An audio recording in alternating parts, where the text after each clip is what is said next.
सुख शांति भी मिलेगी, सब अच्छा ही होगा। प्रारंभ करूं कथा? ठीक है।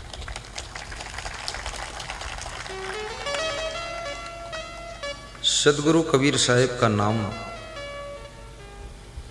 आपने बहुत पहले से सुना। कबीर एक ऐसे संत हुए हैं जिनकी वाणी में सत्य है, मित है, हित है और प्रीति है। कबीर से किसी भक्त ने प्रश्न पूछा है, मनुष्य इतना बुद्धिमान प्राणी है, फिर भी ये छोटी छोटी आदतों का गुलाम हो जाता है, इन आदतों से कैसे छूट सकता है? कबीर साहब समझाते हैं कि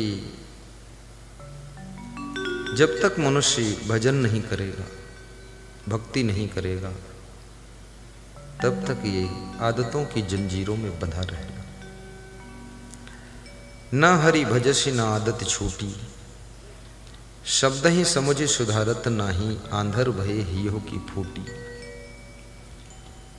साहब कहते हैं लोग बाहर से भी अंधे हैं और हृदय की आंखें भी उनकी फूटी हुई है, और जो शब्द ज्ञान के हैं उनको लोग पहली बात तो सुनते नहीं हैं, और सुनते हैं तो समझते नहीं हैं, और समझते हैं तो उस पर चलते नहीं, इसलिए आदतें छूटती नहीं।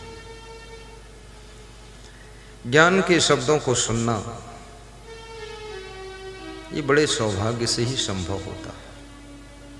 सबके पास में लगभग मोबाइल है, लेकिन मोबाइल में कौन क्या सुनता है, कौन क्या देखता है, मोबाइल को कौन कैसे यूज करता है, कोई बिजनेस के उपलक्ष्य में यूज करता है, और कोई पॉलिटिक्स में, कोई सोशलिस्ट में, और कोई अपने फैमिली के वर्क के लिए मोबाइल को यूज करता है।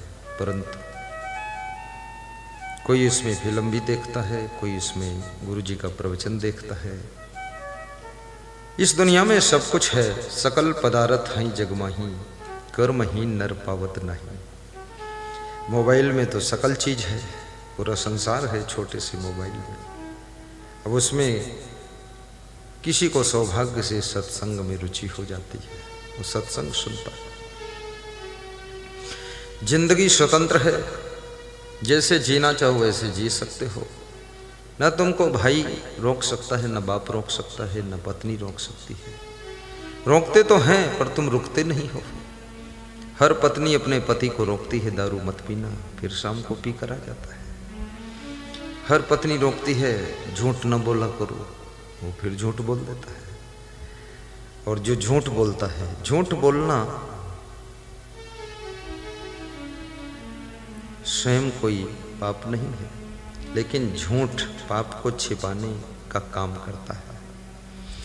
झूठ मनुष्य फालतू नहीं बोलता है, झूठ इसलिए बोलता है क्योंकि जो उसकी गलतियां हैं उनको छिपाने के लिए झूठ बोलता है। अगर झूठ नहीं बोलेगा तो वो नंगा हो जाएगा, तो नंगा हो जाएगा तो बेइज्जती हो जाएगी, इसलिए झूठ बोल करके अपने को बचा लेता है। सभी शास्त्र कहते हैं झूठ बराबर पाप नहीं है, लेकिन झूठ अभी तक खत्म हुआ नहीं है।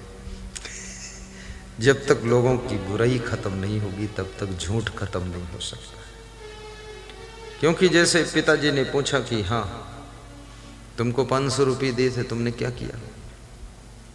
अगर उसमें से 100 रुपये तुमने गलत खर्च किए हैं तो तुम कहोगे कि जो 100 रुपये की सब्जी लाए हो तो बता दोगे 150 की लाई थे, तुरंत झूठ बोलोगे, क्योंकि वो हिसाब तो सही बताना पड़ेगा।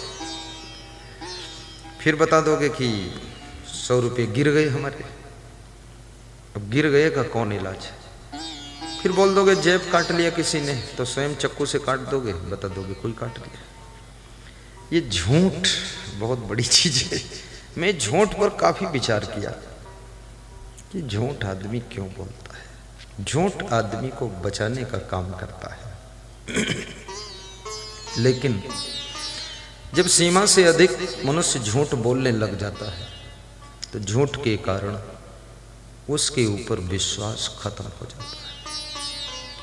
फिर ना तो उसके ऊपर पत्नी विश्वास करती है, ना पिताजी विश्वास करते हैं, ना तो भाई विश्वास करता है, और ना तो बेटे विश्वास करते हैं, और ना पति विश्वास करता है। और जिसके ऊपर से विश्वास उठ जाए वो व्यक्ति संसार में व्यर्थ हो जाता है। विधानसभा में, लोकसभा में मुख्यमंत्री बनने के लिए विश्वास मत जीतना पड़ता है, और जिसको विश्वास मत नहीं मिला वो सीएम और पीएम नहीं बन पाता है। याद रखना, जिस पर किसी को विश्वास ही नहीं है तो उस व्यक्ति को कोई बड़ी जिम्मेदारी भी नहीं मिलती है। इसलिए विश्वास को जीतना जरूरी है। झूठ कब बोलना पड़ता है? किसी के प्राणों की रक्षा हो रही है, वहां झूठ बोलिए। किसी का नुकसान नहीं हो रहा है और कोई काम बन रहा है, थोड़ा झूठ बोल सकते हैं। ऐसा शास्त्रों ने छूट भी दिया झूठ के लिए, थोड़ी छूट तो रखना पड़ेगा। जैसे तुम दुकानदार हो,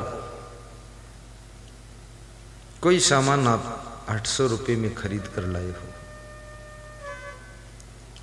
अब आप खरीदने गए हो, कंपनी गए हो, किराया भाड़ा लगा है, आपका समय भी उसमें लग रहा है, मकान दुकान लग रहा है, तो आपको सामान 1000-1200 में बेचना पड़ेगा। वो झूठ नहीं है, वो आपकी मेहनत का पारिश्रमिक है, वो झूठ नहीं है। क्योंकि 800 का सामान 800 में बेचोगे तो तुम भिखमंगे हो जाओगे। 1 महीने बाद दुकान खत्म, दुकानदार खत्म।